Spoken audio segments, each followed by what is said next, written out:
할렐루야. 네.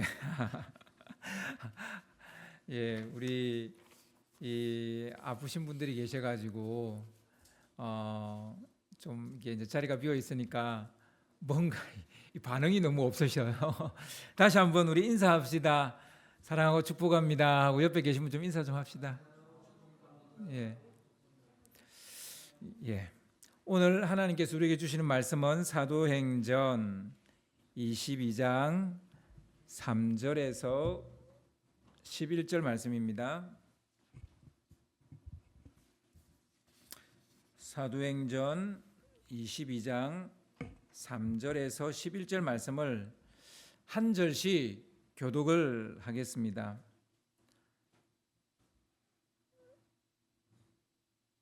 나는 유대인으로 길리기아 다수에서 났고 이 성에서 자라 가말리엘의 문화에서 우리 조상들의 율법에 엄한 교훈을 받았고 오늘 너희 모든 사람처럼 하나님께 대하여 열심히 있는 자라.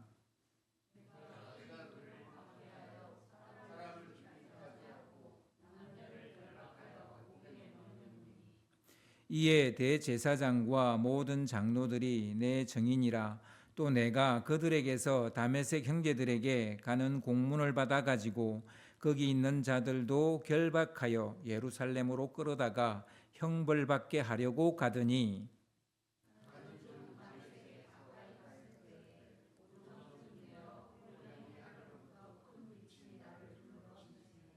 내가 땅에 엎드러져 들으니 소리 있어 이르되 사울아 사울아 내가 왜 나를 핍박하느냐 하시거늘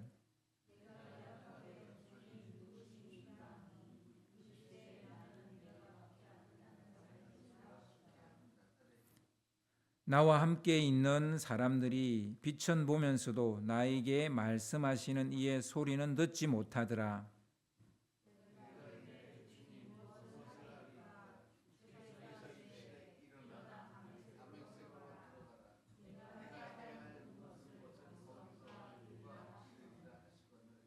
나는 그 빛의 광채로 말미암아 볼 수 없게 되었으므로 나와 함께 있는 사람들의 손에 끌려 다메섹에 들어갔노라.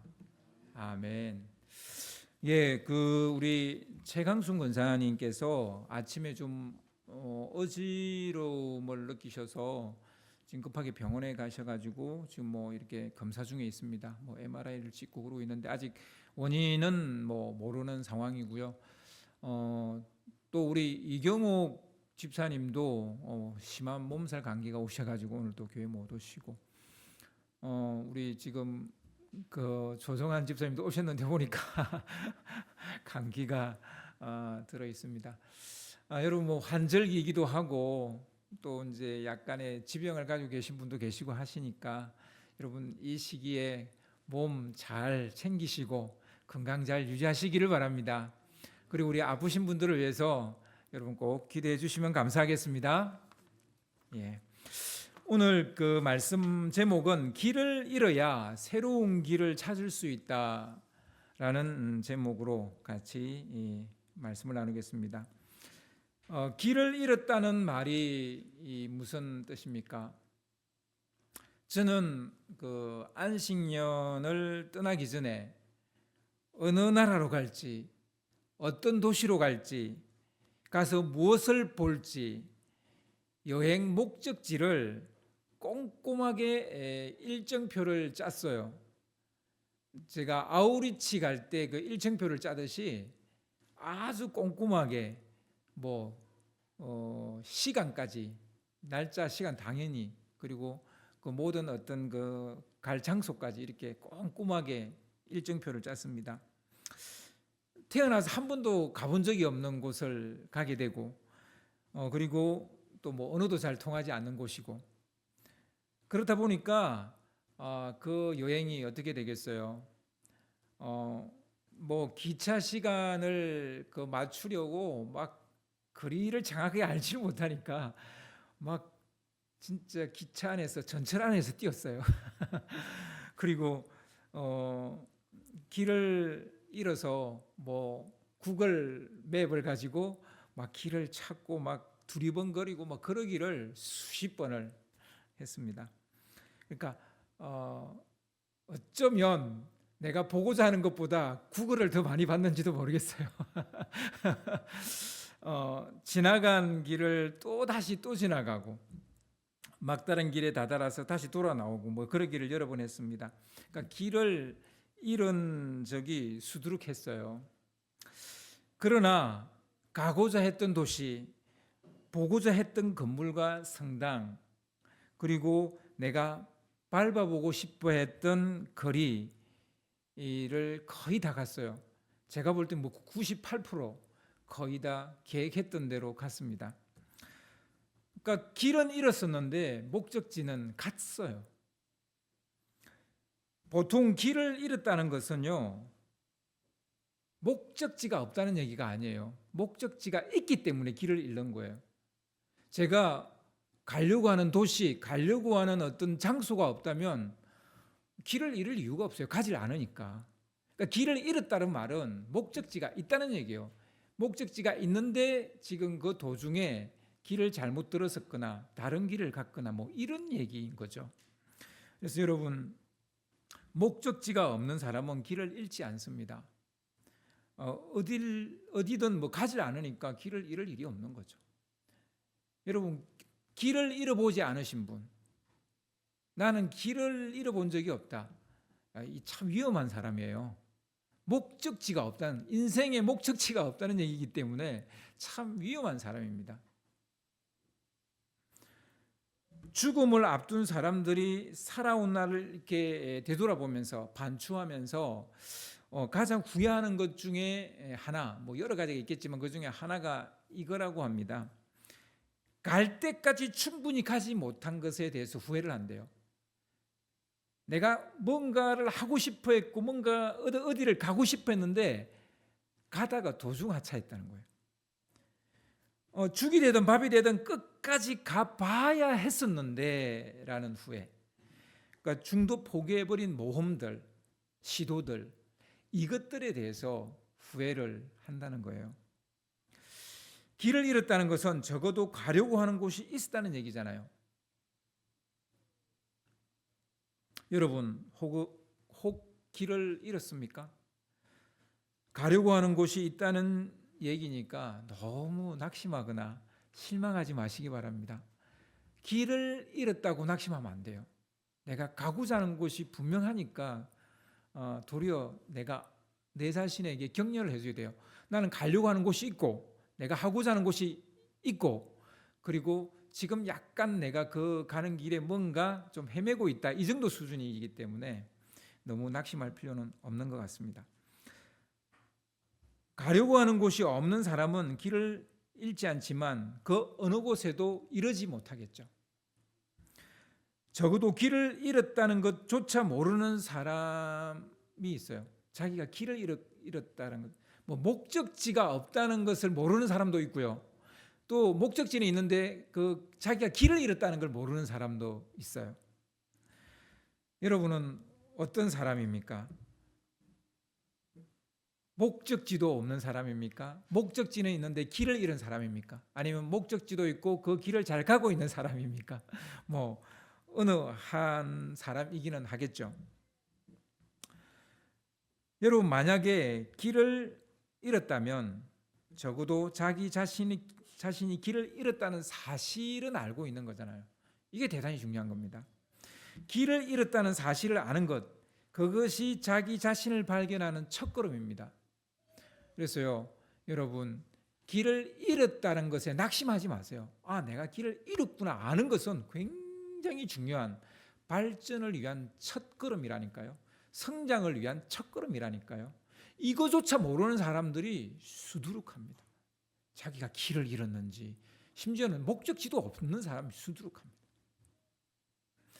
길을 잃었다면 적어도 당신은 길을 찾고 있는 중이잖아요.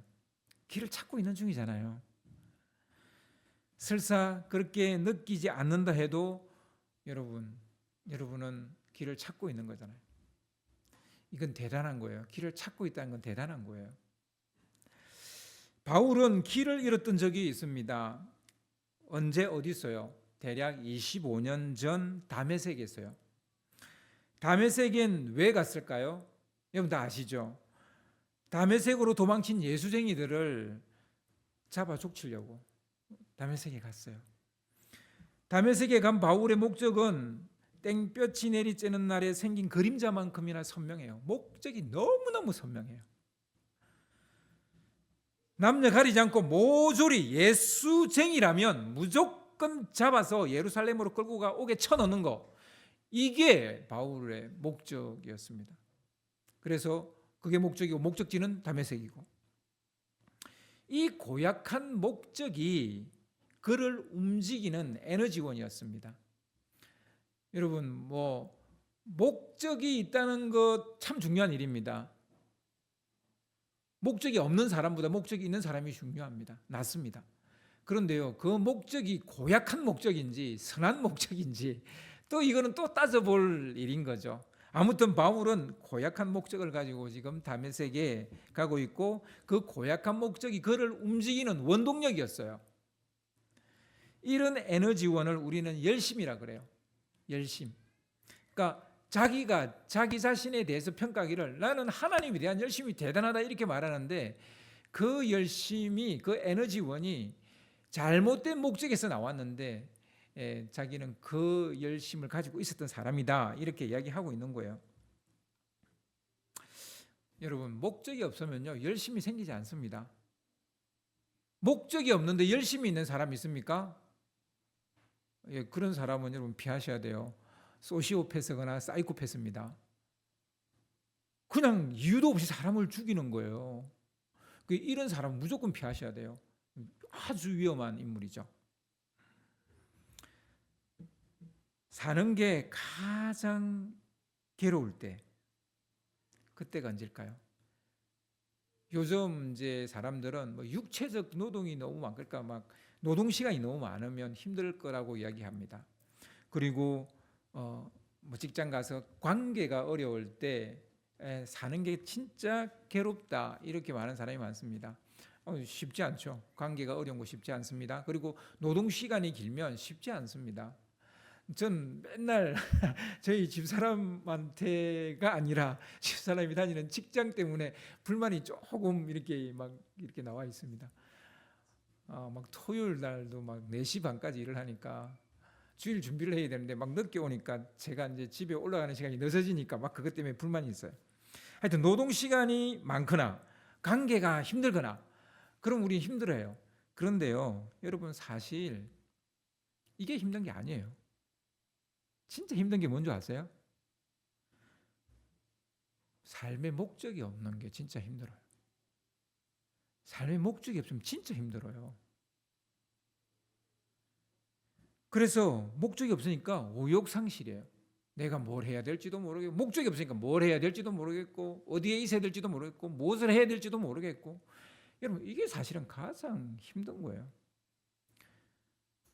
여러분, 그래서요, 사실 그 은퇴라는 게 사실 굉장히 이게 충격이 큰 거예요. 매일 아침마다 나가고 하러 가서 뭘 하든 뭘 했고, 그리고 집에 돌아왔는데 아침에 일어났는데 갈 데가 없는 거예요. 아침에 눈을 떴는데 갈 데가 없는 거예요. 오라는 데도 없는 거예요. 이거는 얼마나 힘든 일인지 몰라요. 그래서 전철 타고 여기 끝에서 저기까지 오락가락 하시는 우리 어르신들, 그분들 우리 더 나이를 올려서 전철비 받으면 안 되는데 그런 얘기 하면 안 돼요. 자기가 그 나이 돼 봐야 돼요. 갈 데가 없는 거예요. 갈 데가. 오라는 데가 없는 거예요. 바울은 25년 전 다메섹 도상에서 벼랑간 삶의 목적과 열심과 방향을 한꺼번에 상실하는 청천벽력 같은 일을 당하게 됩니다. 이 뼈아픈 이야기를 지금 자기를 죽이려고 달려드는 사람들한테 하는 거예요. 내가 25년 전에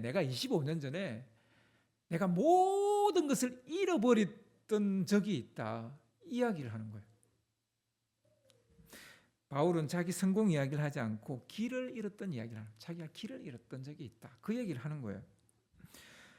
삶의 목적을 잃어버린 이야기죠. 열심과 삶의 방향과 삶의 열심과 삶의 방향과 이런 모든 것을 몽땅 다 잃어버린 참으로 어두웠던 시절의 이야기를 합니다. 바울의 삶의 목적은 예수쟁이들을 잡아서 가두고 죽이는 게 그의 삶의 목적이었어요. 바울은 이 일에 그의 피 끓는 열정과 청춘을 바쳤어요. 얼마나 이 목적을 잘 감당하고 있었느냐면요, 예루살렘을 넘어서 다메섹까지 가서 이 일을 하고 있었어요. 이 일을 하려고 가고 있었어요. 그러니까 뭐 대단히 열심히였죠. 그런데 다메섹 도상 가까이 갔을 때에 호련히 하늘로부터 큰 빛이 자기를 둘러 비쳤습니다. 그 바람에 그는 땅바닥으로 굴러 떨어졌어요. 너무 놀라고 당황한 나머지 땅에 떨어질 때 얼마나 아팠겠어요. 아픈 줄도 모르고 땅에 엎드러져서 있는데 그때 한 목소리가 들렸습니다. 사울아, 사울아, 내가 왜 나를 박해하느냐. 소리는 들리는데 소리의 실체가 보이지 않는 거예요. 지금 강한 빛을 봐서 눈이 멀어서 그렇습니까? 그럴 수도 있고요. 아니면 하나님은 우리의 눈에 보이지 않잖아요. 그래서 그렇습니까? 그랬을 수도 있어요. 뭐 뭔지는 모르겠지만 아무튼 실체는 보이지 않는데 소리가 들리는 거예요. 이게 미치고 환장할 노릇이죠.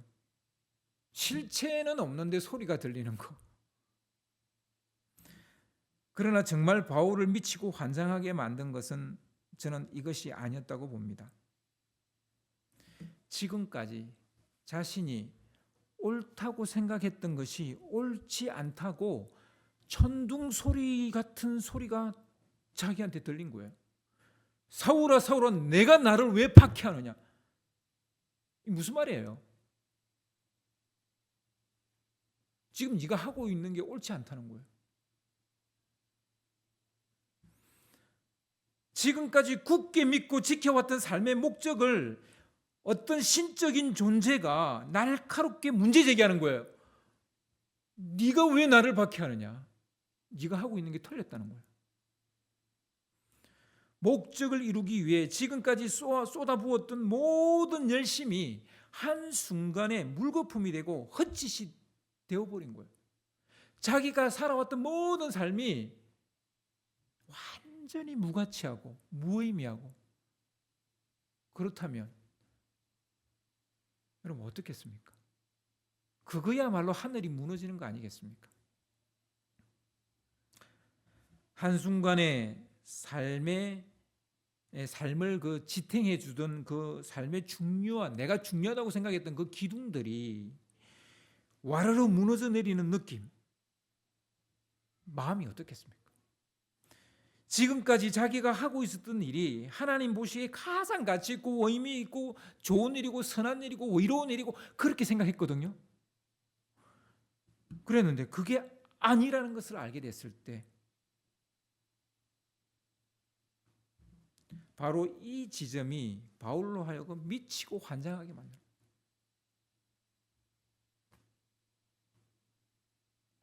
바울은 하나님을 위해 젖먹던 힘까지 쏟아내며 열심을 했어요. 그런데 정체불명의 어떤 소리가 바울의 삶을 송두리째 부인해버리는 거예요. 바울의 인생 자체를 부인해버리는 거예요. 너 지금 무슨 짓 하고 있냐? 너 뭐 하고 있냐? 바울은 이것을 받아들일 수가 없는 거예요. 그래서 대답 대신에 소리의 정체를 밝히라고 말합니다. 그걸 받아들일 수 있으면 누구세요라고 묻지도 않아요. 그걸 받아들일 수 없으니까 누구세요라고 묻는 거예요. 저라도 그랬을 것 같아요. 바울은 대답 대신 누구신지 물었습니다. 이것이 바울의 첫 번째 물음이에요. 예수님을 만났을 때 첫 번째로 해야 하는 질문은 바로 이겁니다. 누구세요? 누구신데 내 인생을 지금 간섭하시는 거예요? 왜 내 인생 가운데 들어온 거예요? 누구세요? 근데 우리는 이 질문을 하지 못하죠. 왜냐하면 그분이 나의 삶을 부인하는 말을 우리가 듣지 못했기 때문이에요. 여러분, 우리가 주님을 만나면 주님은 제일 먼저 우리에게 하시는 얘기가 우리를 부인하는 얘기예요. 넌 잘못 살았어. 너 인생이 틀렸어. 이 얘기를 제일 먼저 합니다. 이걸 다른 말로 하면 너는 죄인이야 라는 얘기예요. 그러면 우리는 누구세요라고 물을 수밖에 없는 거예요. 누구신데 내 인생에 들어와서 내 인생에 대해서 이래라 저래라 잘했다 못했다 판단하시는 겁니까? 이 소통이 일어나야 되는 거예요. 예수님을 만나면 이 소통이 일어나야 된다고요. 우리는 하나님으로부터 너의 삶의 목적이, 너의 열심이, 너의 삶의 방향이 틀렸다는 소리를 듣지 못했어요. 이거를 듣지 못하니까 누구세요라고 묻지 않는 거예요. 예수님에 대해서 궁금하지도 않고 알고 싶지도 않은 거예요. 그러니까 예수님이 넌 틀렸으라고 말하니까 누구세요라고, 누군데 도대체 누군데 나에게 틀렸다 옳다 뭐 잘했다 못했다 말하는 거냐. 그래서 예수님을 알려고 하게 되는데 우리가 예수님을 알려고 하지 않는 것은 그분의 이 소리를 듣지 못한 거예요. 넌 아무것도 아니야. 넌 틀렸어. 넌 죄인이야. 이 소리를 우리가 못 듣는 거예요. 현진아, 너가 왜 나를 박해하느냐 이 소리를 들어야 되는데 못 듣는 거예요. 우리는 우리 자신이 너무나 잘 살고 있고 아무 문제 없이 살고 있다고 생각하니까 예수님이 누구신지 묻지 않는 거예요. 누구세요? 성경 공부하자 그러면 예수님에 대해서 배우자 그러면 1도 관심이 없는 거예요.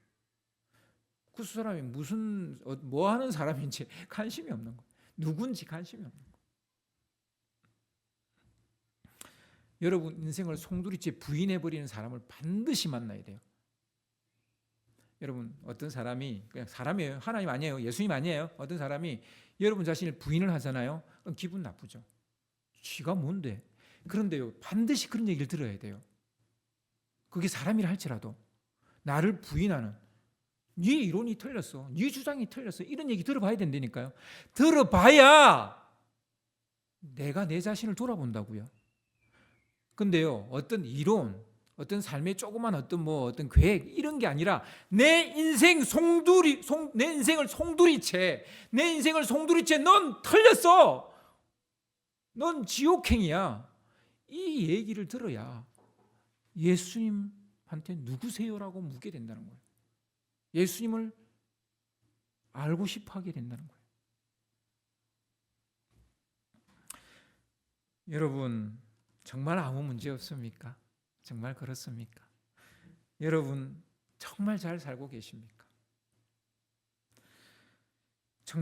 청천벽력 같은 이 소리를 듣는 순간 우리의 인생이 하루아침에 무너지는 거예요.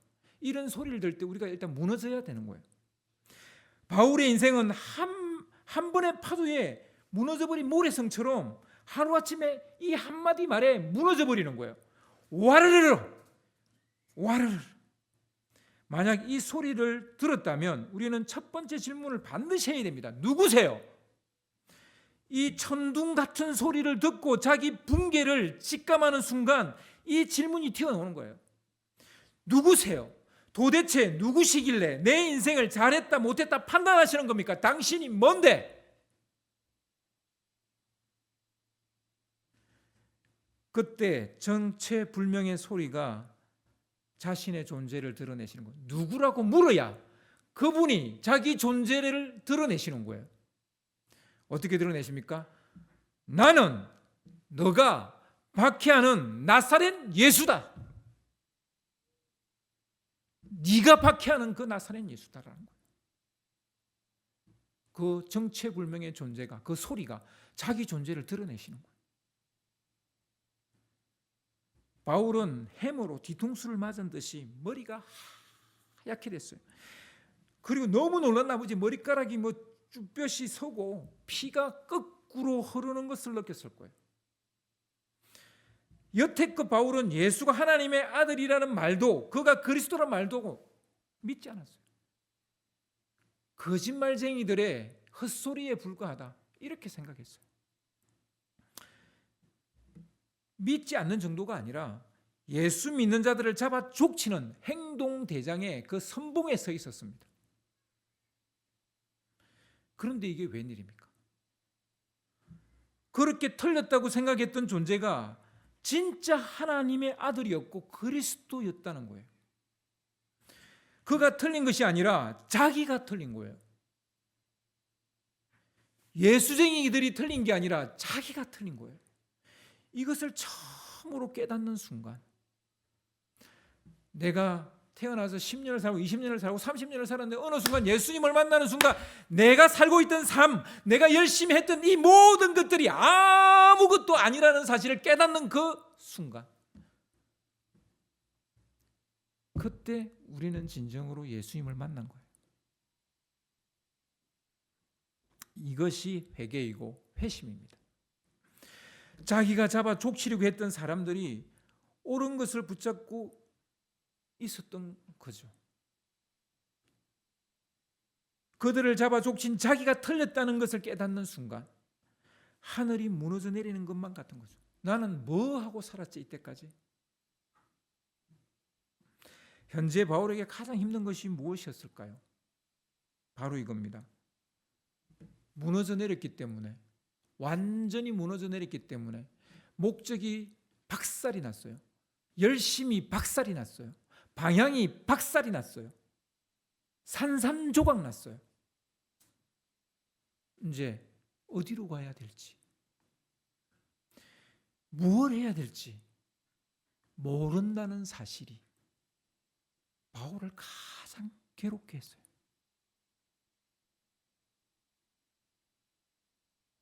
오늘 본문 10절을 보면 바울이 가장 괴로운 것이 무엇인지 우리가 알 수 있습니다. 오늘 본문 10절을 좀 띄워주시면 감사하겠습니다. 오늘 본문 10절을 좀 띄워주세요. 내가 이르되 주님 무엇을 하리이까? 이게 두 번째 바울의 물음이에요. 무엇을 하리? 아니, 무엇하는 게 뭐가 중요해? 라고 우리는 생각할지 모르죠. 아니에요. 우리는 무엇을 하지 못하면 아무것도 아니라는 존재로 여기기 때문에 이게 제일 괴로운 거예요. 여러분 어디에 가든 어느 공동체 어느 곳에 가든 내가 무엇을 해야 될지를 모른다면요 그것만큼 난감한 게 없어요. 서 있어야 될지 앉아 있어야 될지 있어야 될지 떠나야 될지 말을 해야 될지 입을 닫아야 될지 무엇을 해야 될지 모르는 것만큼 난감한 게 없어요.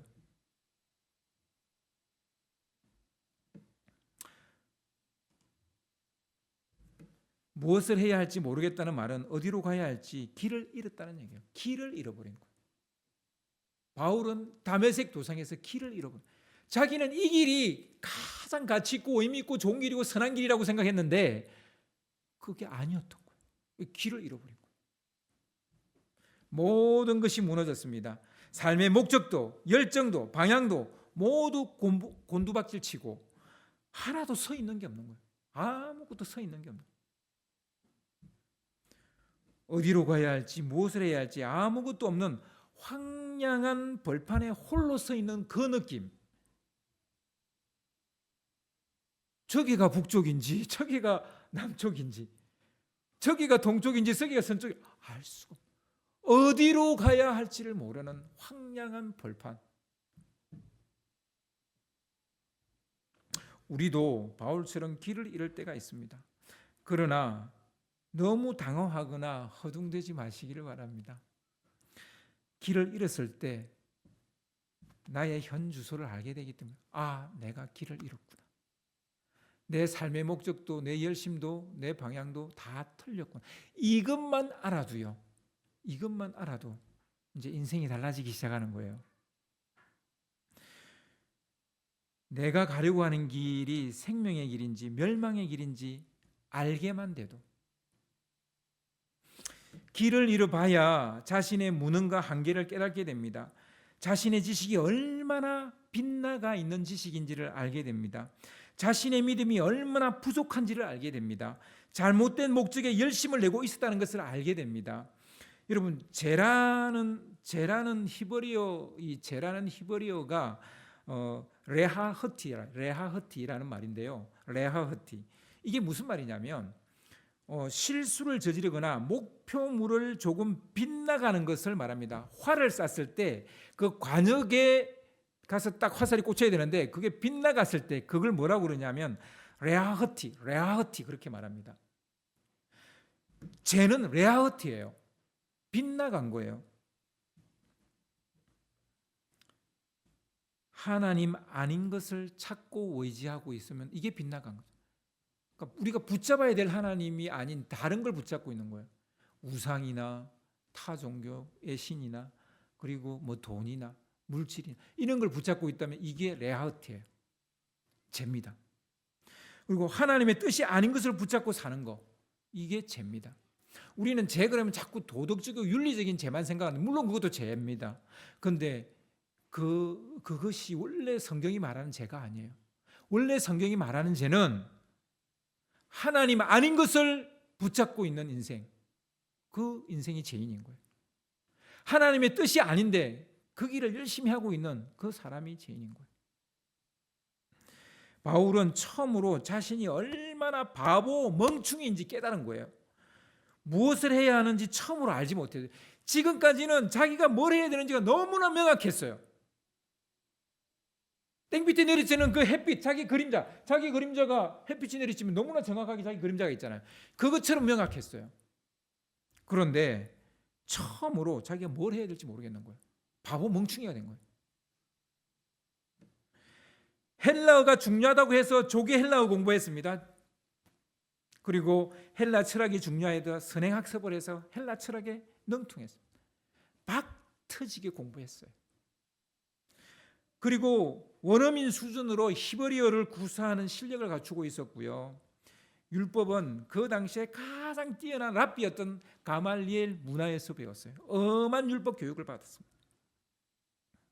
그런데 처음으로 무엇을 해야 될지 모르겠는 거예요. 그렇게 교육 잘 받았는데, 그렇게 많이 배웠는데, 그렇게 잘 배웠는데 뭘 해야 될지 모르겠는 거예요. 참으로 안타까운 건 이런 바울의 모습이 우리 시대의 자화상 같아서 웃어야 될지 울어야 될지 모르겠어요. 힘들게 대학원까지 졸업했는데 뭘 해야 될지 모르겠는 거예요. 그 유명하다는 그 대학을 나왔는데 뭘 해야 될지 모르겠다니까요. 어떤 직장에 가야 할지 알지 못하는 청년들이 지금 수두룩합니다. 더 안타까운 건 자기는 가고 싶은데 오라는 직장이 없어요. 자기는 원서를 내서 막 지원을 하는데 뽑아주지를 않는 거예요. 지금 대학 졸업한 지 3년 안에 있는 청년들 중에요. 우리나라 지금 통계상으로 나온 한 6만 명 정도가 지금 대학 졸업한 지 3년이 됐는데 취직을 못한 청년 인구가 6만 명이 된답니다. 이거 작은 숫자 아닙니다. 절대 작은 숫자 아니에요.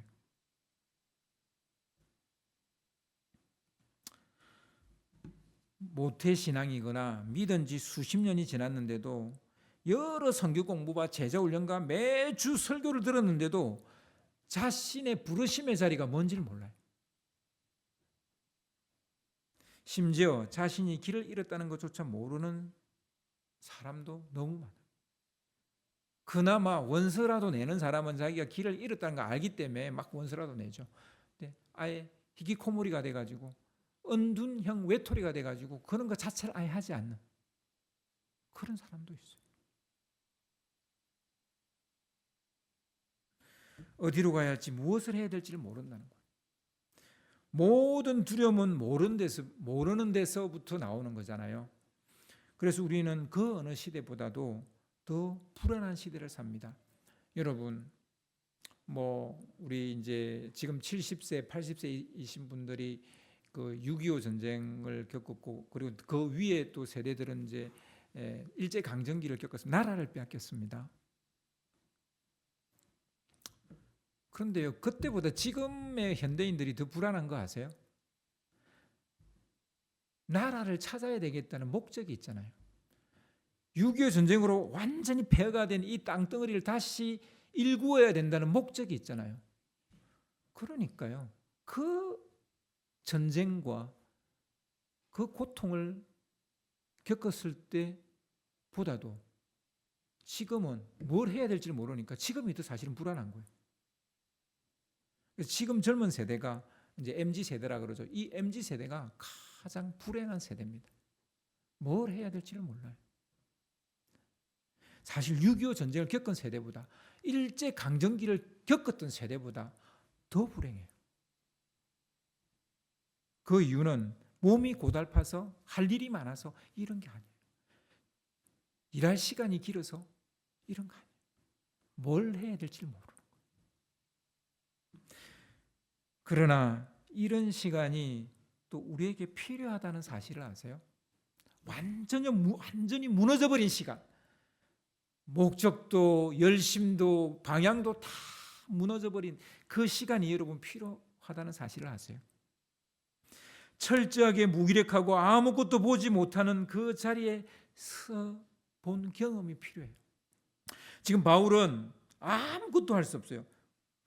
삶의 의욕이 떨어져서 뭐 아무것도 할 수도 없고 아무것도 먹지도 못하고 지금 앞도 보이지도 않고 앞이 보이지 않으니 뭐 한 걸음이라도 앞으로 나갈 수 있습니까? 그리고 모든 삶의 목적이 다 무너져 버렸으니 먹고 싶지도 않은 거예요. 아무것도 입에 뭘 대지 않아요. 먹고 싶겠어요? 저 같아도 안 먹고 싶겠어요. 내가 왜 살아야 되는지를 모르는데. 오늘 본문 11절을 보시면요. 오늘 본문 11절을 좀 띄워주시기 바랍니다. 나는 그 빛의 광채로 말미암아 볼 수 없게 되었으므로 나와 함께 있는 사람들의 손에 끌려 다메섹에 들어갔노라. 볼 수 없게 돼가지고 다른 사람들의 손에 의해서 지금 다메섹에 끌려 들어가고 있어요. 질질질 끌려 들어가고 있어요. 바울의 처지는 누구를 잡아 결박할 그런 처지가 이제 아닌 거예요. 얼마 전까지만 해서도 누구를 잡아서 결박해서 끌고 갈 그런 처지였지만 그런 입장에 있었지만 지금의 입장은 누구한테 끌려 들어가야 되는 그런 입장이에요. 볼 수 없게 되어 누군가의 손에 끌려서 드듬드듬거리면서 다메섹으로 지금 끌려 들어가고 있는 거예요. 완전한 무능과 무기력을 경험하는 순간, 길을 잃었다고 생각하는 바로 그 순간 그는 한 가지 사실을 깨닫게 됩니다. 나의 열심만으로 인생이 되는 게 아니구나. 많이 배운다고 해서 인생의 방향을 알게 되는 것도 아니구나. 여러분 대학원 나오고 뭐 박사학위 딴다고 해서 내가 갈 인생의 길이 보입니까? 아니거든요. 그냥 고졸인데도 자기가 뭘 해야 될지 너무나 잘 아는 사람들이 많습니다. 이런 통찰력이 생길 때 하나님은 새로운 길을 보여주십니다. 새로운 길을 찾게 하십니다. 여러분 이렇게 완전히 무너져 봐야 목적도 열심도 방향도 다 무너져 봐야 새로운 길을 찾게 된다고요. 이 새로운 길은 생명의 길이고 구원의 길이고 의의 길인 거죠. 사도행전 22장 12절에서 15절 말씀을 한번 읽어보도록 하겠습니다. 사도행전 22장 12절에서 15절. 율법에 따라 경건한 사람으로 거기 사는 모든 유대인들에게 칭찬을 듣는 아나니아라 하는 이가 내게 와 곁에 서서 말하되 형제 사울아 다시 보라 하거늘 즉시 그를 쳐다보았노라. 예, 이제 기적이 일어났어요. 보질 못했는데 보게 되는 기적이 일어났어요. 그가 또 14절입니다. 그가 또 이르되 우리 조상들의 하나님이 너를 택하여 너로 하여금 자기 뜻을 알게 하시며, 이 자기는 하나님이죠. 하나님의 뜻을 알게 하시며 그 원인 예수님이죠. 예수님을 보게 하시고 그 입에서 나오는 음성을 듣게 하셨나니 내가 그를 위하여 모든 사람 앞에서 내가 보고 들은 것의 정인이 되리라. 새로운 삶의 길이 보이기 시작하는 거예요.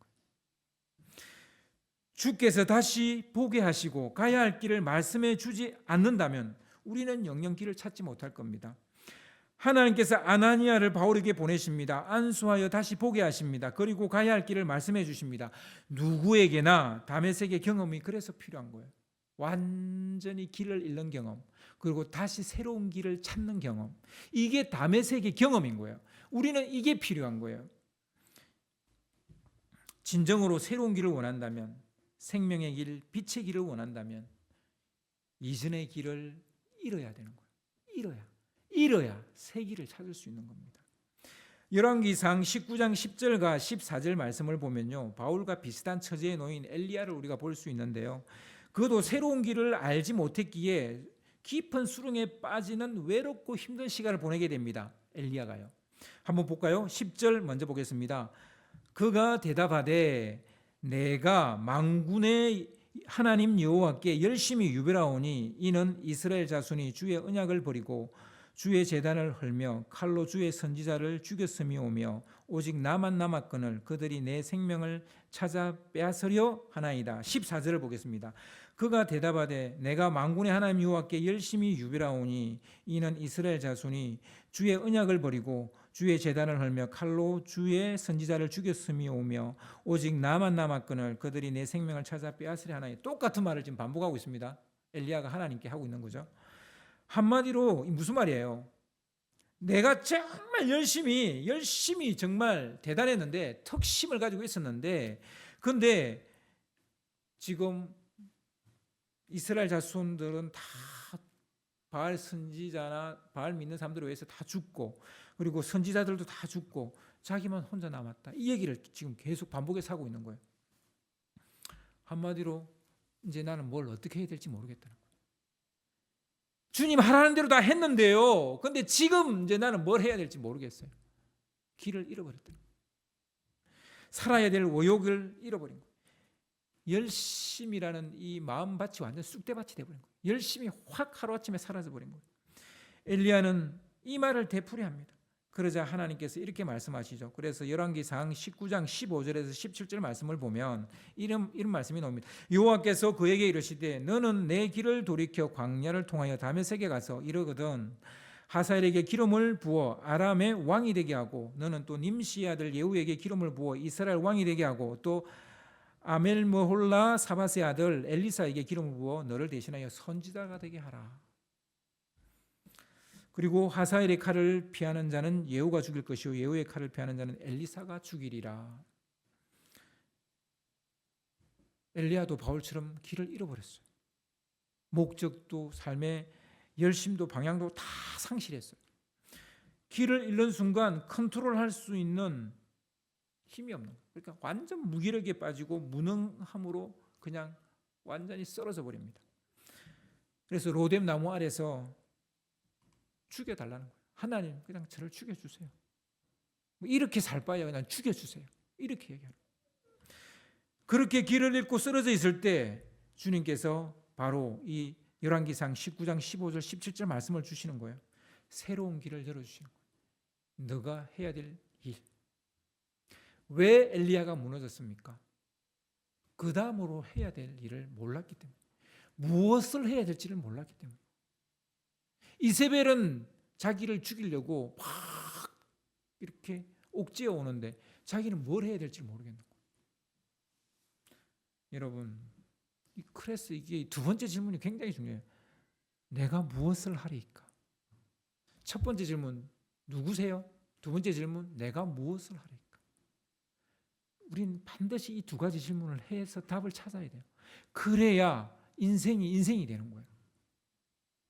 우리는 목적과 열심 그리고 방향이 얼마나 중요한지를 우리는 여기서 알 수 있습니다. 바울도 엘리야도 우리에게 말합니다. 목적도 열심도 방향도 있어야 하지만 그보다 더 중요한 것은 길을 잃고 헤매이는 시간이 필요하다는 거예요. 그리고 이것을 경험해야 주님께서 보여주시는 새로운 길을 찾을 수 있다라고 말합니다. 나의 열심, 나의 목적, 나의 삶의 방향이 아니라 주님의 열심, 주님의 뜻, 주께서 보여주시는 삶의 방향, 이것이 중요합니다. 여러분, 길을 잃었을 때 이 세 가지를 우리가 다시 회복하게 된다는 사실을 여러분 꼭 믿으시기를 바랍니다. 오늘 이 말씀을 생각하면서 우리 이 시간 찬양하기를 원합니다.